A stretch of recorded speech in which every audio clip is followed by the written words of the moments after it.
உங்க நகைய மீட்டு பெஸ்ட் ரேட்க்கு வாங்கி டிஃபரன்ஸ் அமௌண்ட் கொடுத்துருவாங்க. All 8880 300 300. நவீன இந்தியாவின் முதல் பெண் ஆசிரியர். 19ஆம் நூற்றாண்டில் பெண் உரிமைக்காக பாடுபட்ட பெரும் போராளி. இந்தியாவின் முதல் பெண்கள் பள்ளியை தொடங்கியவர். பெண்கள் கல்வி பெற தியாகங்கள் செய்தவர். விதவை பெண்களுக்கு எதிரான சமூக கொடுமைகளை ஒழிக்க பாடுபட்டவர்.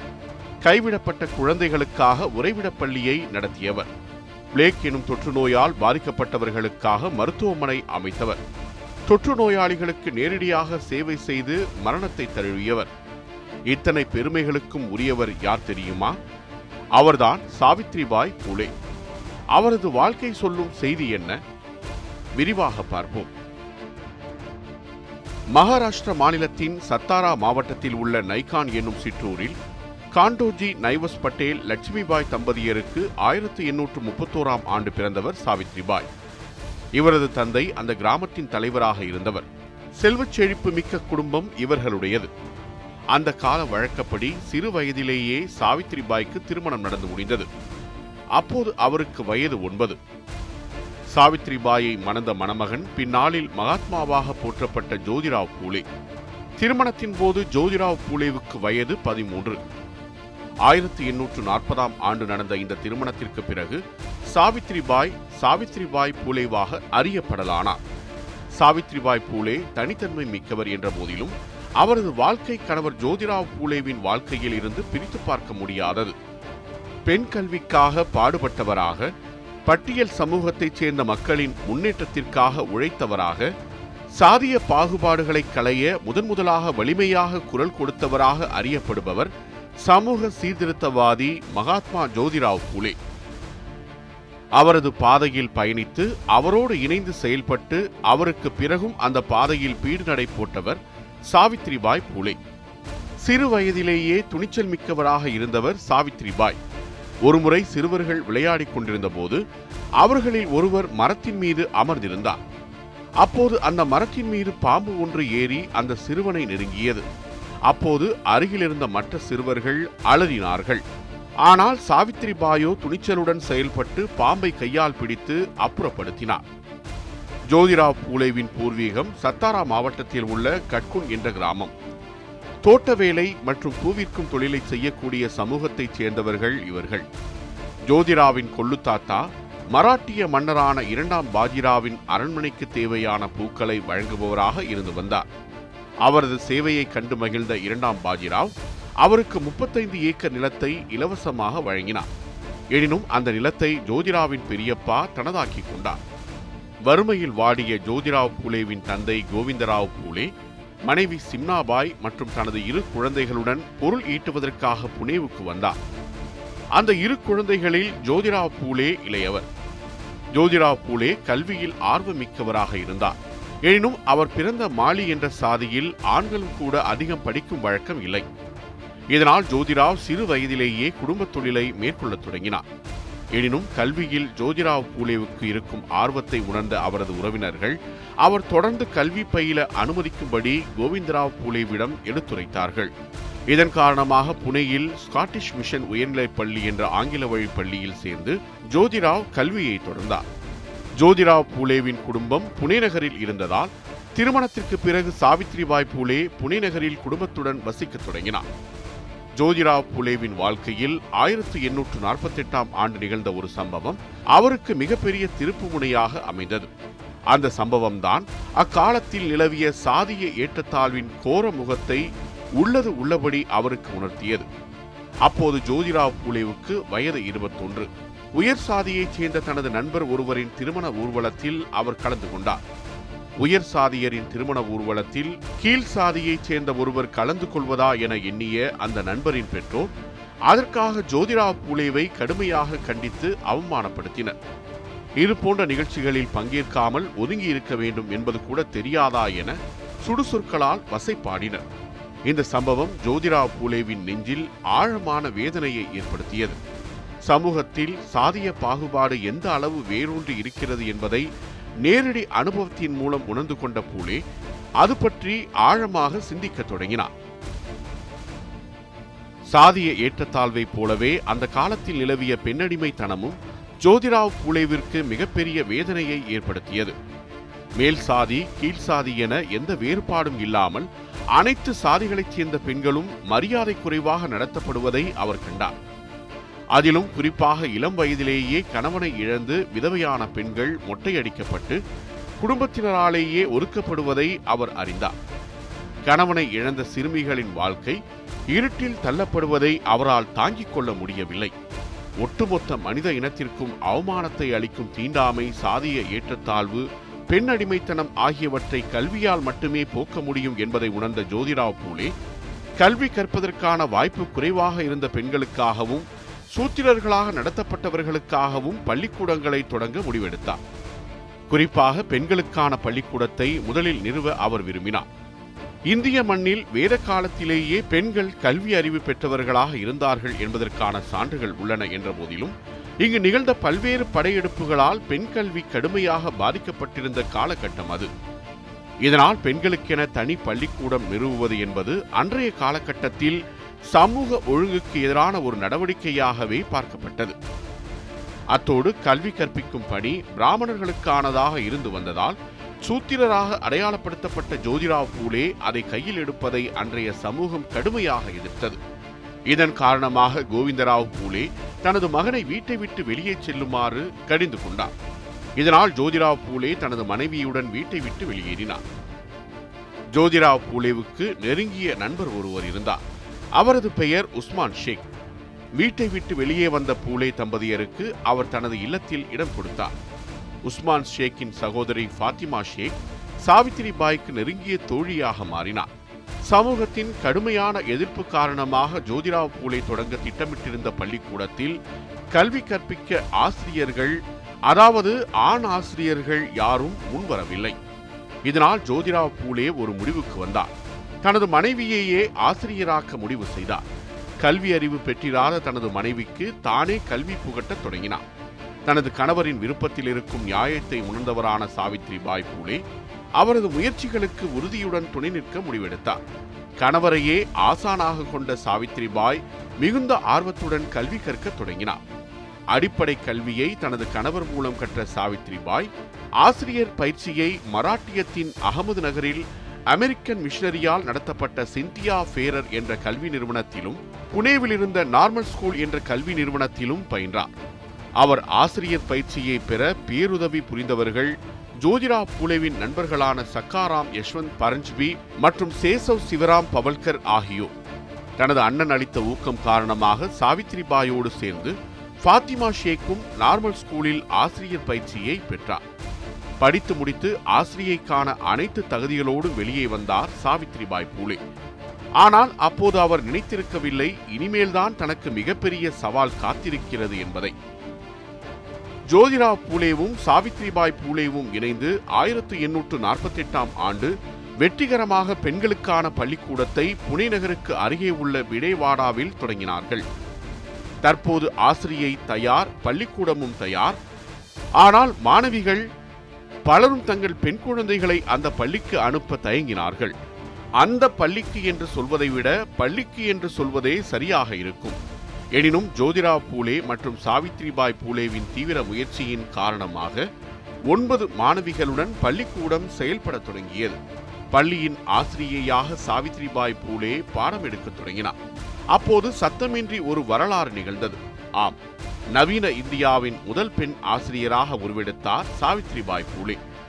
முதல் பெண் ஆசிரியர் மட்டுமல்ல, முதல் பெண் தலைமை ஆசிரியர் என்ற கௌரவத்திற்கும் சொந்தக்காரர் சாவித்திரிபாய் பூலே. இன்றைய சமூக கண்ணோட்டத்தோடு பார்க்கும்போது அது மிகப்பெரிய கௌரவம் என்பதில் சந்தேகம் இல்லை. ஆனால் அன்றைய சூழலில் அன்றைய சமூகம் அதனை கௌரவம் மிக்க செயலாக கருதவில்லை. அதற்கு மாறாகவே கருதியது. இதனால் சாவித்திரிபாய் பூலே சந்தித்த இன்னல்கள் கொஞ்ச நஞ்சமல்ல. வீட்டிலிருந்து பள்ளிக்கூடத்திற்கு சாவித்திரிபாய் பூலே நடந்து சென்றபோது அவரை பலரும் பலவிதமாக பேசி அவமானப்படுத்த முயன்றார்கள். எனினும் அதனை அவமானமாக கருதி முடங்கிவிடக் கூடாது என்பதில் உறுதியாக இருந்தார் சாவித்திரிபாய். பெண்களுக்கு கல்வி போய் சேர வேண்டுமானால் இவற்றையெல்லாம் எதிர்கொள்ளத்தான் வேண்டும் என்பதை உணர்ந்தவராக அவர் இருந்தார். இன்னும் சொல்ல போனால் அவர்கள் தன்னை எதிர்க்கவில்லை, பெண்கள் கல்வி அறிவு பெறுவதைத்தான் எதிர்க்கிறார்கள் என்ற புரிதலும் அவருக்கு இருந்தது. சாவித்திரிபாயை அவரது நோக்கத்திலிருந்து திசை திருப்புவது அவ்வளவு எளிதான காரியமல்ல என்பதை அறிந்து கொண்ட பழமைவாதிகள் அவரை நிலைகுலையச் செய்வதற்கான முயற்சிகளை அடுத்தடுத்து மேற்கொள்ளத் தொடங்கினார்கள். சாவித்திரிபாய் மீது கற்களை வீசி காயப்படுத்தினார்கள். அவர் பொறுத்து கொண்டார். அடுத்ததாக சேற்றையும் மாட்டு சாணத்தையும் அவர் மீது வீசி அவரது உடையை களங்கப்படுத்தினார்கள். சொல்லடியையும் கல்லடியையும் பொறுத்து கொண்ட சாவித்திரிபாய்க்கு இது மேலும் ஒரு சவால். எனினும் இந்த சவாலை எதிர்கொள்ள அவர் மிகவும் சிரமப்பட்டார். சிரமப்பட்டார் என்று சொல்வதை விட சங்கடப்பட்டார் என்றுதான் சொல்ல வேண்டும். ஏனெனில் நாற்றமடிக்கும் உடையோடு எவ்வாறு பாடம் நடத்துவது? அதை தான் சகிக்க தயாராக இருந்தாலும் கல்வி கற்க வரும் பெண் குழந்தைகள் எவ்வாறு சகிப்பார்கள்? பள்ளிக்கு வருவதை அவர்கள் நிறுத்திவிட்டால் என்ன ஆவது என்று மனம் நிறைய வலிமிகுந்த கேள்விகளை சுமந்து கொண்டிருந்த சாவித்திரிபாய் இதற்கு தீர்வை அளிக்குமாறு கணவரிடம் கூறினார். அப்போது கணவர் ஜோதிராவ் பூலே எளிமையான ஒரு தீர்வை கொடுத்தார். அதன்படி அன்றிலிருந்து பழைய சேலையை உடுத்திக்கொண்டும் நல்ல சேலையை கைப்பையில் வைத்து எடுத்துக்கொண்டும் பள்ளிக்கு செல்வதை வழக்கமாக்கிக் கொண்டார் சாவித்திரிபாய். பழைய சேலையை அணிந்து கொண்டு பள்ளிக்கு சென்று பின்னர் அங்கு நல்ல ஆடையை அணிந்து கொண்டு மாணவிகளுக்கு அவர் பாடம் நடத்துவார். சாவித்திரிபாய் பூலே கல்வி கற்பித்த அதே பள்ளியில் அவரது தோழி ஃபாத்திமாவும் ஆசிரியர் பணிபுரிய தொடங்கினார். இதன் மூலம் இந்தியாவில் இஸ்லாமிய சமூகத்தைச் சேர்ந்த முதல் பெண் ஆசிரியர் என்ற பெருமை ஃபாத்திமா ஷேக்குக்கு கிடைத்தது. இதன் பிறகு அடுத்த 4 ஆண்டுகளுக்குள் புனே நகரில் 3 பள்ளிக்கூடங்களை நிறுவினார்கள் பூலே தம்பதியர். தொடர்ந்து தங்கள் கல்வி சேவையை விரிவுபடுத்த முனைப்பு காட்டிய பூலே தம்பதியர் அதன் விளைவாக அவர்கள் தோற்றுவித்த பள்ளிகளின் எண்ணிக்கை மிக குறுகிய காலகட்டத்தில் 18ஆக உயர்ந்தது. ஒரு கட்டத்தில் அரசு பள்ளியில் சேரும் மாணவர்களை விட பூலே தம்பதியரின் பள்ளிகளில் சேரும் மாணவர்களின் எண்ணிக்கை அதிகமானது. அந்த அளவிற்கு தரமான கல்வியை அவர்கள் அளித்தார்கள். அதோடு இளம் வயதிலேயே கணவனை இழந்த பெண்களும் சூத்திர வர்ணத்தவராக அடையாளப்படுத்தப்பட்ட பெண்களும் கல்வி கற்பதற்கான வாய்ப்பை இந்த பள்ளிக்கூடங்கள் வழங்கின. இது பூலே தம்பதியருக்கு அளவில்லா மகிழ்ச்சியை அளித்தது. எனினும் அவர்களின் ஆழ்மனதில் ஒரு வருத்தம் இருந்தது. காரணம், அந்த தம்பதியருக்கு குழந்தைகள் இல்லை. இதையும் கூட சமூக புரட்சிக்கான வாய்ப்பாக பார்த்த அந்த தம்பதியர் பிராமண விதவை ஒருவரின் குழந்தையான யஷ்வந்த் ராவ் என்ற குழந்தையை தத்தெடுத்து வளர்த்தனர். பின்னாளில் அந்த குழந்தை நன்கு படித்து மருத்துவராக உயர்ந்தார். 1863 புனே நகரில் நடந்த ஒரு சம்பவம் கல்வி சேவையை தாண்டி சமூக சேவையையும் மேற்கொள்ள வேண்டிய அவசியத்தை ஜோதிராவ் பூலேவுக்கு உணர்த்தியது. ஆணாதிக்க வெறி உட்பட பல காரணங்களால் திருமணத்திற்கு முன்பே பெண்கள் கருவுறுவது சற்று அதிகமாக இருந்த காலகட்டம் அது. அவ்வாறு காஷிபா என்ற ஒரு பெண் திருமணத்திற்கு முன்பே கருவுற்று குழந்தையையும் பெற்றெடுக்க நேரிட்டது. இதனால் அச்சமடைந்த அவள் பிறந்த குழந்தையை கொன்று கிணற்றில் வீசிவிட்டார். இது கண்டுபிடிக்கப்பட்டு காஷிபாய் சிறையில் அடைக்கப்பட்டார். இதை அறிந்த ஜோதிராவ் பூலே இந்த பிரச்சனைக்கு ஒரு தீர்வு அவசியம் என்பதை உணர்ந்தார். தனது நீண்டகால நண்பர்களில் ஒருவரான சதாசிவ பல்லால் கோவிந்த் என்பவரோடு இணைந்து சிசு கொலை தடுப்பு மையத்தை புனே நகரில் தொடங்கினார். அப்போது அவர்கள் நகரின் பல்வேறு பகுதிகளிலும் மக்கள் அறியும்படி நோட்டீஸுகளை ஒட்டினார்கள். திருமணம் ஆகாத பெண்கள் கருவுற நேர்ந்தால் இந்த மையத்தை அணுகலாம் என்றும் அங்கேயே அவர்கள் குழந்தையை பெற்றுக்கொள்ளலாம் என்றும் இது குறித்த ரகசியம் காக்கப்படும் என்றும் விரும்பினால் அவர்கள் குழந்தையை தங்களுடன் கொண்டு செல்லலாம் என்றும் இல்லை என்றால் குழந்தையை வளர்க்கும் பொறுப்பை தங்கள் மையமே ஏற்கும் என்றும் அதில் அறிவித்தார்கள். இந்த மையத்தை ஜோதிராவ் பூலேவும் சாவித்திரிபாய் பூலேவும் திறம்பட நடத்தினார்கள். ஆசிரியர் பணியோடு மட்டும் நின்றுவிடாமல் ஜோதிராவ் பூலேவின் வழிகாட்டலில் 1852ஆம் ஆண்டு மகிழா சேவா மண்டல் என்ற அமைப்பை தொடங்கினார் சாவித்திரிபாய் பூலே. அதன் மூலம் மனித உரிமைகள் பற்றிய விழிப்புணர்வையும் போராட்டங்களின் அவசியத்தையும் பெண்களிடையே ஏற்படுத்தினார். அன்றைய சமூகத்தில் பெண்களுக்கு எதிரான கொடுமையின் உச்சமாக விதவை பெண்களின் தலை மொட்டையடிக்கப்படும் சடங்கு இருந்தது. இந்த சமூக அவலத்திற்கு முடிவு கட்ட முடிவெடுத்த சாவித்திரிபாய் பூலே இதற்கான போராட்டத்தை நாவிதர்களைக் கொண்டே 1863ஆம் ஆண்டு நடத்தினார். 1870ஆம் ஆண்டு ஏற்பட்ட பஞ்சத்தினால் அனாதைகளான 52 குழந்தைகளுக்காக உறைவிடப் பள்ளியை தொடங்கினார் சாவித்திரிபாய் பூலே. சாவித்திரிபாய் பூலே தன் கணவருக்கு கடிதங்கள் எழுதும் பழக்கமுடையவர். அவை காதல் கடிதங்கள் அல்ல, தனக்கு நேர்ந்த தான் கண்ட சமூக அவலங்களை பகிர்ந்து கொள்ளக்கூடிய கடிதங்கள் அவை. அவரின் கடிதங்கள் அன்றைய சமூக நிலையின் சாட்சியங்களாக இருக்கின்றன. 1877 தனது கணவருக்கு அவர் கடைசியாக எழுதிய கடிதம் இப்படி முடிகிறது: காலம் எவ்வளவு பெரிய இடரை ஏற்படுத்தினாலும் நமது செயல்பாடுகள் தடைபடக்கூடாது. பட்டியல் சமூகத்தைச் சேர்ந்தவர்கள் பொது கிணறுகளில் தண்ணீர் எடுக்க சமூக தடை இருந்த காலகட்டம் அது. இதை மாற்ற விரும்பிய ஜோதிராவ் பூலே, சாவித்ரிபாய் பூலே மாற்றத்தை தங்களிடம் இருந்தே தொடங்கினார்கள். ஆம், பட்டியல் சமூகத்தைச் சேர்ந்தவர்கள் தங்கள் வீட்டு கிணற்றில் தண்ணீர் எடுத்துக் கொள்ளலாம் என்று அவர்கள் அறிவித்தார்கள்.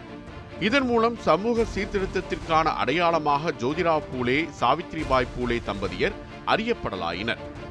பிராமணர், சத்திரியர், வைசியர், சூத்திரர் என்ற 4 வர்ணங்களுக்கு வெளியே இருந்த தீண்டத்தகாதவர்களாக கருதப்பட்ட மக்களுக்கு தலித் என்ற பெயரை தந்தவர் ஜோதிராவ் பூலே. மராட்டிய மொழியில் தலித் என்றால் அதிகம் பாதிக்கப்பட்ட, அதிகம் உருக்குலைந்த என்று அர்த்தம். ஆசிரியர் பணியோடு மட்டும் நின்றுவிடாமல் ஜோதிராவ் பூலேவின் வழிகாட்டலில் 1852 ஆண்டு மகிழா சேவா மண்டல் என்ற அமைப்பை தொடங்கினார் சாவித்ரிபாய் பூலே. அதன் மூலம் மனித உரிமைகள் பற்றிய விழிப்புணர்வையும் போராட்டங்களின் அவசியத்தையும் பெண்களிடையே ஏற்படுத்தினார். தனது மேம்பாட்டுக்கும் தன்னை போன்ற ஒடுக்கப்பட்ட மக்களின் மேம்பாட்டுக்காகவும் பாடுபட்ட தனது ஆருயிர் கணவர் காலமானதை எண்ணி கண்ணீர் வடித்தார் சாவித்ரிபாய் பூலே. எனினும் தனது கணவர் தனக்குள் ஏற்றிய சமூக சீர்திருத்தத்திற்கான போராட்டம் என்ற ஜோதி அணைந்துவிடக்கூடாது என்பதில் அவர் உறுதியாக இருந்தார். கணவரின் மறைவுக்கு பிறகும் அனைத்து பணிகளும் தொய்வின்றி தொடர சாவித்ரிபாய் பூலே பாடுபட்டார்.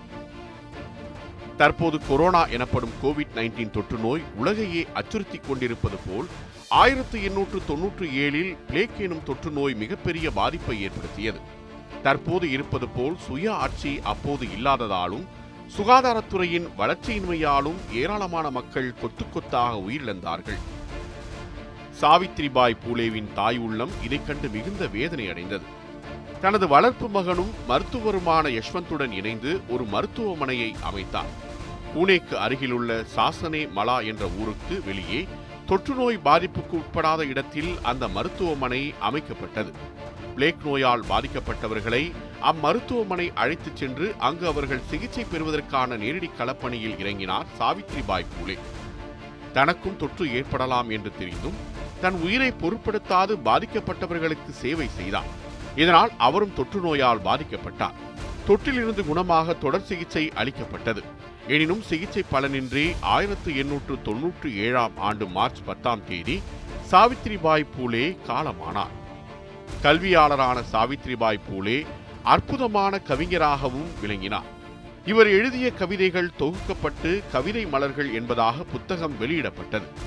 பெண் கல்வியை வலியுறுத்தும் அவரது கவிதை ஒன்று இப்படியாக விரிகிறது: போ, கல்விகள், சொந்தக்காலில் நில், சோர்ந்திடாமல் உழை, ஞானத்தை செல்வத்தைச் சேர், அறிவில்லாமல் போனால் அனைத்தும் அழியும், ஞானமில்லாவிட்டால் விலங்காகி போவோம் நாம், இன்னமும் சோம்பலுற்று அமர்ந்திருக்காதே போ, போய் கல்வி பெறு, ஒடுக்கப்பட்ட ஒதுக்கப்பட்டவர்களின் துயரங்களை துடை, கல்வி கற்று சாதியின் சங்கிலிகளை அறுத்திடு.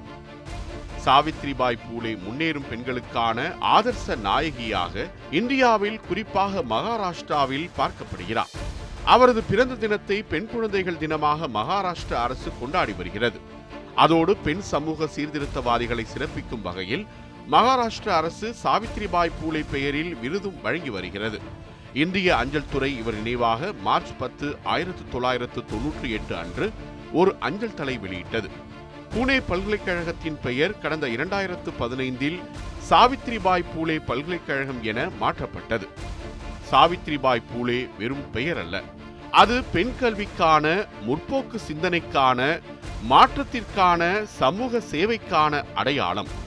இந்தியா மேலும் விரைவாக முன்னேற வேண்டுமானால் இத்தகைய அடையாளங்களை மேலும் உயர்த்தி பிடிக்க வேண்டியது மிக மிக அவசியம்.